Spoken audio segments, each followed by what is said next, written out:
Ayan yung damo, nandun na sa taas. Di ba? Kailan kaya ito turn over sa mga beneficiary o kung may beneficiary dito sa mga bahay na to. Ayan, ginapahangan na ng mga damo. Ayun, so eto. Parkstone pa rin.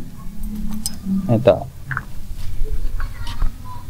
So dito sa unang bahay, tingnan natin. Ayan, yung butas, ang laki. Ito yung butas, oh, ang laki, oh. Sayang yung bahay, oh. Diba? Natin dito sa loob. Ayan yung jealousy, tanggal. Basag-basag yung mga jealousy. Diyan. So dito sa kabila, ayun, so wala pang, ayan, tingnan yung mga pinto, oh. Wasak-wasak. So ganito yung pinto namin.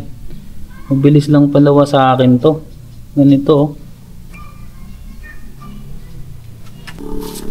Ay, kita nyo, tanggal yung pinto.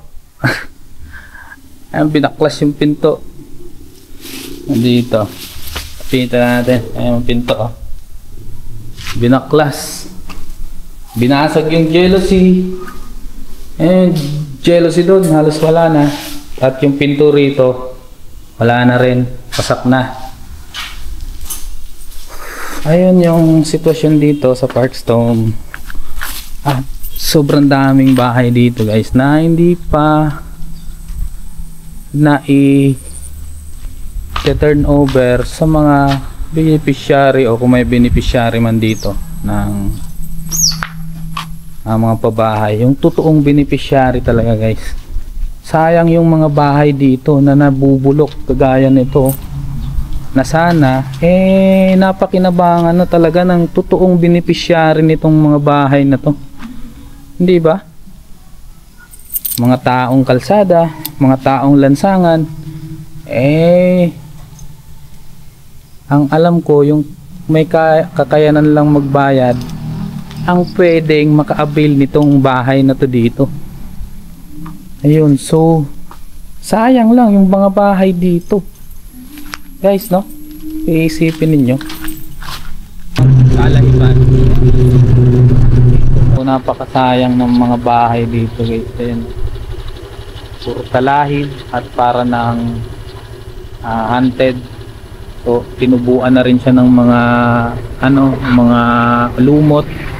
Ayan, si ate ang aking kasama magkikot dito sa pabahay. Ito yung night view, guys. Ganda sana ng rito, ng view dito. Ayan yung mga puno nasa talagang gilid ng kalsada. Kaso yung mga bahay dito ay hindi pa nagagawa. Ito yung mga itsura ng bahay dito, guys. Halos wala pa siyang mga jealousy, wala pang mga pinto, wala pang lahat. So ayun, din-develop pa itong lugar na to dito. Maganda rito, mga banda rito kasi maluwag yung kalsada at maganda yung view dito, maaliwalas.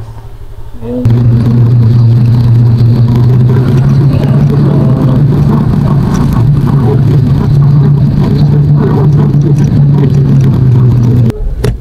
Ito yung mga ginagawa pa lang. Ayan. Ayan, kamamasilya lang nila. So dinidevelop pa. At napakalawak na pabahay. Ayun, guys, so nakita nyo naman na yung mga pabahay dito sobrang dami pa. At yung iba wasak-wasak. Yung ayos na winasak. So ito yung itsura ng mga pabahay dito sa Kalugkog. Oops, yun, o.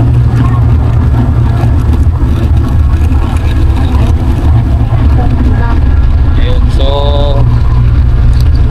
kung may gusto kayong ipahanap sa akin, comment lang kayo dito sa ating YouTube channel at hahanapin natin yung inyong lucky lot dito sa kung isa kayo sa mga beneficiary dito sa pabahay dito sa Naik. Comment down below lang. Diba? Napakasarap ng may sariling tahanan, may sariling bahay.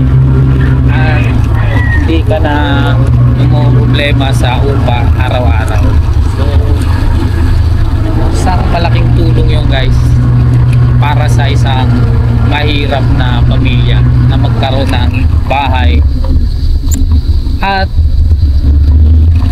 sana naman yung mga pabahay dito may pamudbud na kahit na dun sa hindi kayang magbayad na monthly, siguro mabigyan din sila yung mga talagang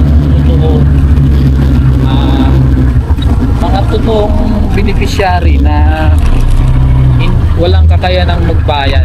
So, mga mahihirap na Pilipino talaga guys. So yan yung sinasabi ko na pwede yung extensionan. Napakahaba ng extension nila rito, no? Laki ng extension nila rito. Naku.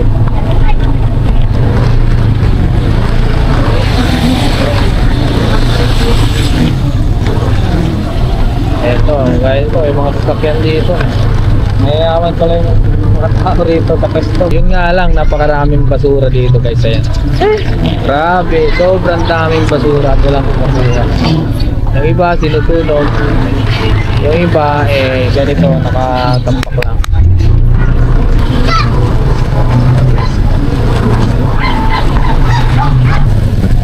Tumelog pati ka? Wala po.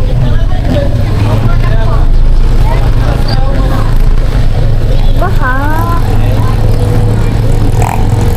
Dito tayo.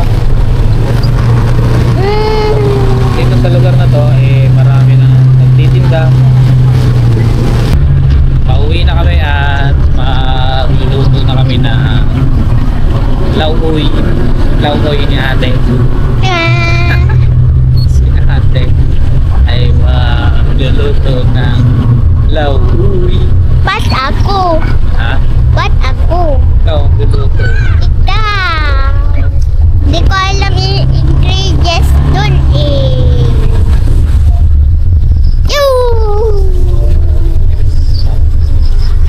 Ako daan.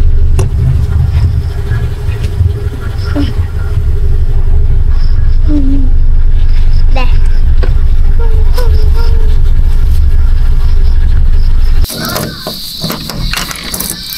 Ayun, nakauwi na kami ni ate.